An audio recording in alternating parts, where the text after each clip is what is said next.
اور جب مقرر کیا ہم نے خانہ کعبہ کو اجتماع کی جگہ، لوگوں کے واسطے اور جگہ امن کی، اور بناؤ ابراہیم کے کھڑے ہونے کی جگہ کو نماز کی جگہ، اور حکم کیا ہم نے ابراہیم اور اسماعیل کو کہ پاک رکھو میرے گھر کو واسطے طواف کرنے والوں کے اور اعتکاف کرنے والوں کے اور رکوع اور سجدہ کرنے والوں کے۔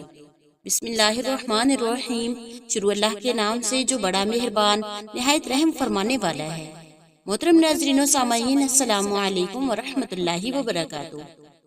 ناظرین، حضرت ابراہیم علیہ السلام ملک شام میں مقیم تھے اور حضرت اسماعیل علیہ السلام شیر خوار بچے تھے۔ جس وقت حق تعالی شانہ نے ان کو حکم دیا ہم خانہ کعبہ کی جگہ آپ کو بتلاتے ہیں، آپ اس کو پاک صاف کر کے طواف اور نماز کے ذریعے آباد رکھیں۔ اس حکم کی تعمیل کے لیے جبرائیل امین براق لے کر حاضر ہوئے اور حضرت ابراہیم علیہ السلام کو، اسماعیل علیہ السلام کو مع ان کی والدہ حضرت ہاجرہ علیہ السلام کے ساتھ لے کر سفر کیا۔ راستے میں جب کسی بستی پر نظر پڑتی، حضرت ابراہیم علیہ السلام جبرائیل امین سے دریافت کرتے، کیا ہمیں یہاں اترنے کا حکم ملا ہے؟ تو حضرت جبرائیل علیہ السلام فرماتے، نہیں، آپ کی منزل آگے ہے، یہاں تک کہ مکہ مکرمہ کی جگہ سامنے آئی جس میں کانٹے دار جھاڑیاں اور ببول کے درختوں کے علاوہ اور کچھ نہ تھا۔ اس خطۂ زمین کے آس پاس کچھ لوگ بستے تھے جن کو عمالین کہا جاتا تھا۔ بیت اللہ اس وقت ایک ٹیلہ کی شکل میں تھا۔ حضرت خلیل اللہ علیہ السلام نے اس جگہ پہنچ کر جبرائیل علیہ السلام سے دریافت کیا، کیا ہماری منزل یہ ہے؟ تو فرمایا، ہاں۔ حضرت ابراہیم علیہ السلام اپنے صاحبزادے حضرت ہاجرہ کے یہاں اتر گئے اور بیت اللہ کے پاس ایک معمولی سی چھپر ڈال کر حضرت اسماعیل اور حضرت ہاجرہ علیہ السلام کو یہاں ٹھہرا دیا۔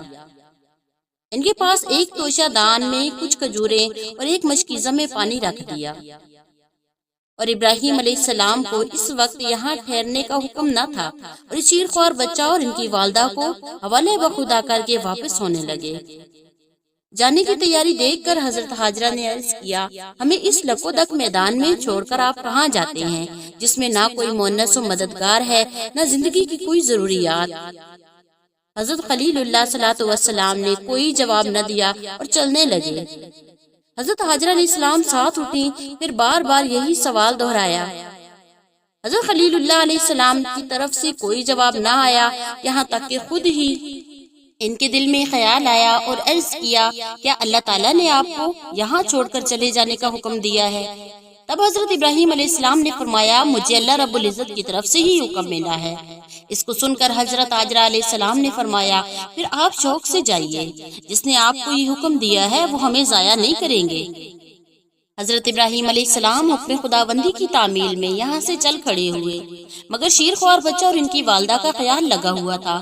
جب راستہ کے موڑ پر پہنچے، یہاں تک کہ حضرت ہاجرہ علیہ السلام ان کو نہ دکھی، تو ٹھہر گئے اور اللہ رب العزت سے یہ دعا فرمائی جو سورہ ابراہیم کی آیت نمبر 35 تا 37 میں اس طرح مذکور ہے، اے پروردگار عالم، اس شہر کو امن والا بنا دیجئے اور مجھ کو اور میرے خاص فرزندوں کو بتوں کی عبادت سے بچا رکھیے۔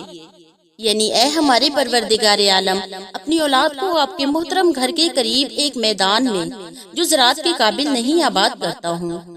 اے ہمارے رب، تاکہ وہ نماز کا اہتمام رکھیں تو آپ کچھ لوگوں کے قلوب ان کی طرف مائل کر دیجئے اور ان کو پھل کھانے دیجئے تاکہ یہ لوگ شکر ادا کریں۔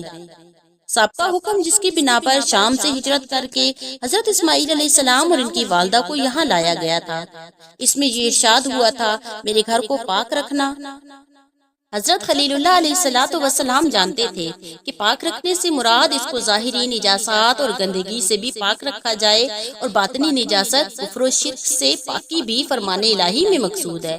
اس لیے یہاں ٹھہر کر جو دعائیں فرمائی، ان میں اول تو اس بستی کے محفوظ و مامون رہنے اور جائے امن ہونے کی دعا فرمائی، پھر یہ دعا کی کہ مجھے اور میری اولاد کو شرک بت پرستی سے بچائیے، کیونکہ خلیل اللہ علیہ السلام کو معرفت حق تعالیٰ کا وہ مقام حاصل تھا جس میں انسان کو اپنا وجود ہی نابود نظر آتا ہے۔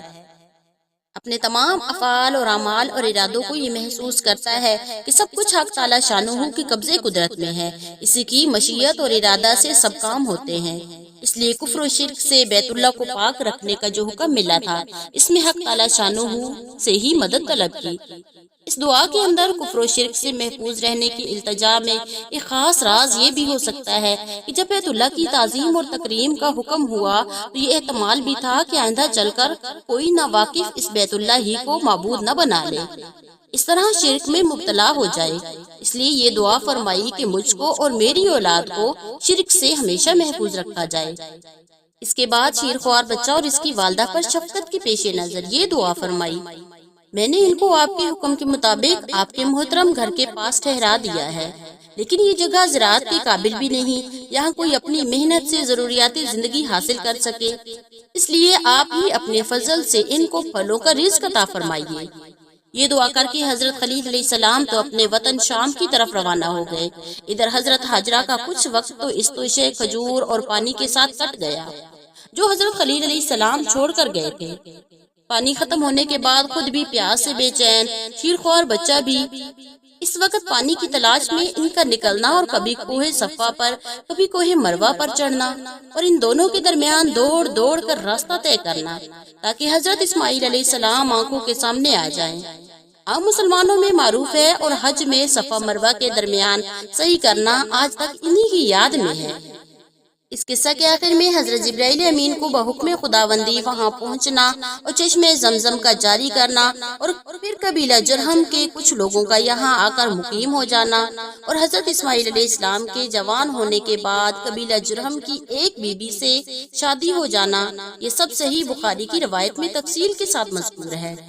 روایت حدیث کے مجموعہ سے معلوم ہوتا ہے کہ ابتدائی سورہ حج کی آیت میں جو بیت اللہ کو آباد کرنے اور پاک صاف رکھنے کا حکم حضرت خلیل علیہ السلام کو ملا تھا، اس وقت اتنا ہی عمل مقصود تھا، اس جگہ کو حضرت اسماعیل علیہ السلام اور حضرت ہاجرہ علیہ السلام کے ذریعہ آباد کر دیا جائے۔ اس کے مخاطب صرف حضرت ابراہیم علیہ السلام تھے کیونکہ اسماعیل علیہ السلام ابھی شیرخواری کے عالم میں تھے۔ اس وقت بیت اللہ کی تعمیر جدید کا حکم نہ ملا تھا۔ سورہ بقرہ کی یہ آیت جو اس وقت زیر نظر ہے، وَعَهِدْنَا إِلَىٰ إِبْرَاهِيمَ وَإِسْمَاعِيلَ أَن طَهِّرَا بَيْتِيَ، اس میں حضرت ابراہیم علیہ السلام کے ساتھ حضرت اسماعیل علیہ السلام کو بھی شریک کر لیا گیا۔ یہ حکم اس وقت کا ہے جبکہ حضرت اسماعیل علیہ السلام جوان اور مطہر ہو چکے تھے۔ اس وقت دونوں کو بنائے بیت اللہ کا حکم دیا گیا۔ صحیح بخاری کی ایک روایت میں ہے، ایک روز حضرت ابراہیم علیہ السلام حسب عادت حضرت ہاجرہ علیہ السلام اور اسماعیل علیہ السلام کی ملاقات کے لیے مکہ مکرمہ پہنچے تو دیکھا کہ اسماعیل علیہ السلام ایک درخت کے نیچے بیٹھے ہوئے تیر بنا رہے ہیں۔ والد ماجد کو دیکھ کر کھڑے ہو گئے۔ ملاقات کے بعد حضرت ابراہیم علیہ السلام نے فرمایا، مجھے اللہ تعالیٰ نے ایک کام کا حکم دیا ہے، کیا تم اس میں میری مدد کرو گے؟ لائق فرزند نے عرض کیا، ضرور ضرور کروں گا۔ اس پر حضرت ابراہیم علیہ السلام نے اس ٹیلہ کی طرف اشارہ کیا جہاں بیت اللہ تھا کہ مجھے اس کی تعمیر کا حکم ہوا ہے۔ بیت اللہ کی حدود اربع حق تعالیٰ نے حضرت ابراہیم علیہ السلام کو بتلا دیے تھے۔ دونوں بزرگوار اس کام میں لگے تو بیت اللہ کی قدیم بنیادیں نکل آئیں، انہی پر دونوں نے تعمیر شروع کر دی۔ اگلی آیت میں اسی کا بیان ہے، وَإِذْ يَرْفَعُ إِبْرَاهِيمُ الْقَوَاعِدَ مِنَ الْبَيْتِ وَإِسْمَاعِيلُ، جس میں اس طرف اشارہ ہے کہ بانی بیت اللہ اصل میں حضرت خلیل اللہ علیہ السلام اور حضرت اسماعیل علیہ السلام مددگار کی حیثیت سے شریک ہیں۔ ان آیات پر غور کرنے سے وہ حقیقت واضح ہو جاتی ہے جو بعض روایات میں حدیث میں اس طرح تاریخ ملتی ہے، بیت اللہ پہلے سے دنیا میں موجود تھا، کیونکہ تمام آیات میں کہیں بیت اللہ کی جگہ بتلا دینے کا ذکر ہے تو کہیں اس کو پاک رکھنے کا، یہ کہیں مذکور نہیں کہ آج کوئی نیا گھر تعمیر کرنا ہے، اس کی تعمیر کریں۔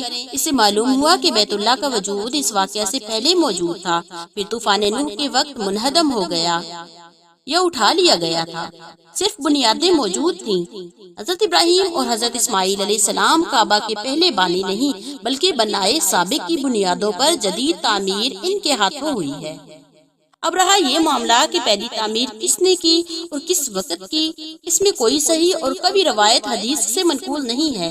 اہل کتاب کی روایات ہیں جن سے معلوم ہوتا ہے سب سے پہلے اس کی تعمیر آدم علیہ السلام کے اس دنیا میں آنے سے پہلے ہی فرشتوں نے کی تھی، پھر حضرت آدم علیہ السلام نے اس کی تجدید فرمائی۔ یہ تعمیر طوفان نوح علیہ السلام تک باقی رہی۔ طوفان نوح علیہ السلام میں منہدم ہو جانے کے بعد سے ابراہیم علیہ السلام کے زمانہ تک یہ ایک ٹیلہ کی صورت میں باقی رہی۔ حضرت ابراہیم علیہ السلام اور حضرت اسماعیل علیہ السلام نے السرینو تعمیر فرمائی۔ اس کے بعد اس تعمیر میں شکست و ریخت تو ہمیشہ ہوتی رہی مگر منہدم نہیں ہوئی۔ حضرت صلی اللہ علیہ وآلہ وسلم کی بعثت سے قبل قریش مکہ نے ان کو منہدم کر کے السرینو تعمیر کیا، جس کی تعمیر میں نبی کریم صلی اللہ علیہ وآلہ وسلم نے بھی خاص شرکت فرمائی۔ واللہ اعلم۔